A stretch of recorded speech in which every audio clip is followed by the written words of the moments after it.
this pisses me off, man. This pisses me off. Like, let me show you something real quick. So Polo G's second album is called The GOAT, yeah? Let me show you the album cover.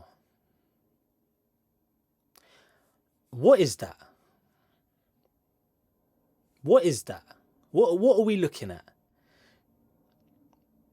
I'll tell you what we're looking at. That's a depiction of Baphomet.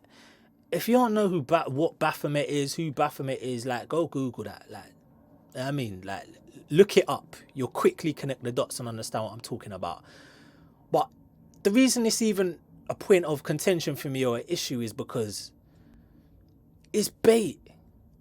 It's bait. Like, some people, like, I hope not many people, but inevitably there are going to be some people, yeah, that are going to look at that and say, oh, the GOAT, it's a reference to the acronym greatest of all time. But I'm going to tell you why it's not a reference to the acronym greatest of all time. Because LL Cool J, yeah, dropped an album back in the day called GOAT, yeah? And the album was G.O.A.T. He made it very clear and obvious that it was a reference to the acronym famously coined by the late, great Muhammad Ali himself, right? And GOAT was an acronym for greatest of all time. So Muhammad Ali called himself the greatest of all time in the sporting world, in the boxing arena, right? LL Cool J was making reference to he's the greatest of all time for this rap thing. And you know what? With all being said, everyone's going to have different, like, varied opinions and it's subjective. But a lot of people are going to have LL either as their GOAT or very close to it. Let's say most people would have him in their top 10 if they're looking at the history of this hip hop thing, yeah? So for him to call his album GOAT and to claim that he's GOAT, he's got a valid claim. Polo G, my G, you are not in that conversation. You have never been in that conversation and you will never be in that conversation. That's not your lane. That's not what you do. Like, no one's looking at you like that. Furthermore, this is only your second album. You're brand new to this. There's no GOAT. No one has that conversation. No one's entertaining it. So what are we looking at? What is he talking about when he says GOAT? Bearing in mind, if you look at the album cover for LL Cool J's GOAT, he ain't got no horns on his head. He's not directly referencing the animal, the GOAT. He's referencing the acronym. Do you get what I'm trying to say? It is very different. The GOAT, and he's got horns on his head, looking mad demonic. Looking mad demonic. So let's go back to who Baphomet is. You might have done your Googles already by now, like I've been talking that long. Do you get what I'm trying to say? But that if you don't know, like, Baphomet is a version of the devil, is Satan, innit? And this is how he's represented. It's not the first time. Like, it's not the only time I'm seeing this. Like, when you call it out and when you start seeing the patterns, you start seeing these characters everywhere. I don't even want to go into where it is and the ins and outs and all of that. It's not really what it's about. But the thing that I don't like is you could argue again that Polo G, he's just a rapper. He's doing what the label told him. He didn't really know, or he's not aware of what the representation is on the artwork. All right, so two things. Either he's completely ignorant to it, yeah, and it's the label that made him dress up as a GOAT and call his album The GOAT and put a picture of Baphomet on the front of it. Maybe it's the label that done that, yeah? All right, cool.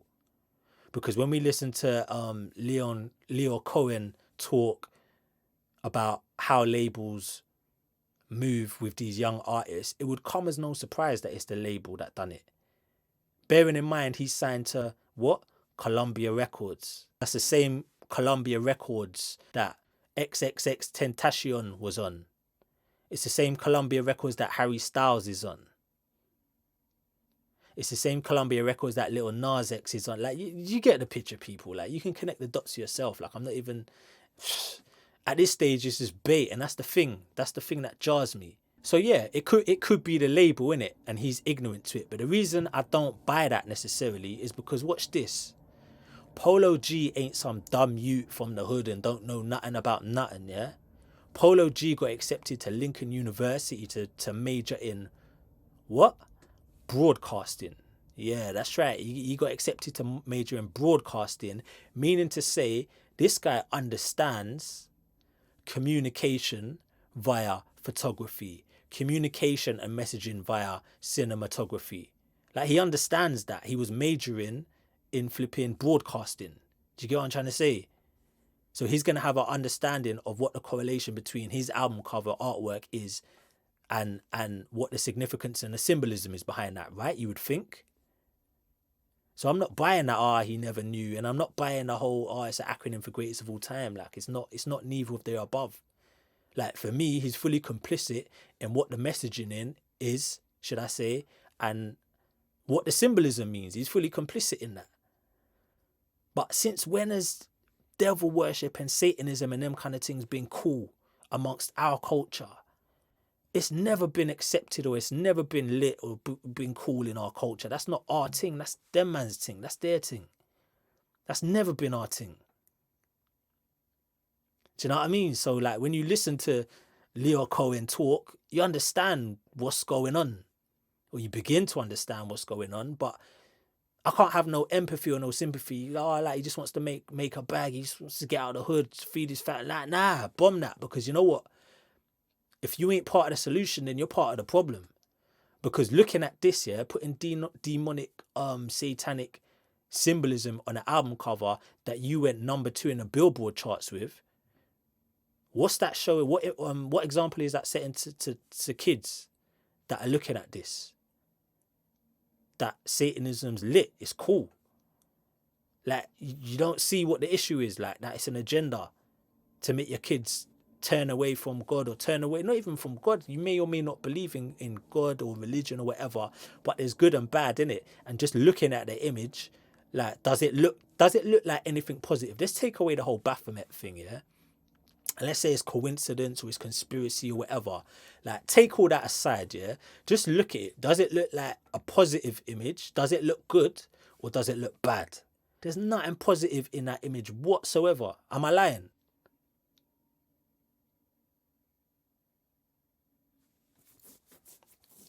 So it's like, to me, it's dead, man. Like, it's not cool. It's not cool. There's nothing beneficial about that. So I can only conclude that the symbolism is intentional.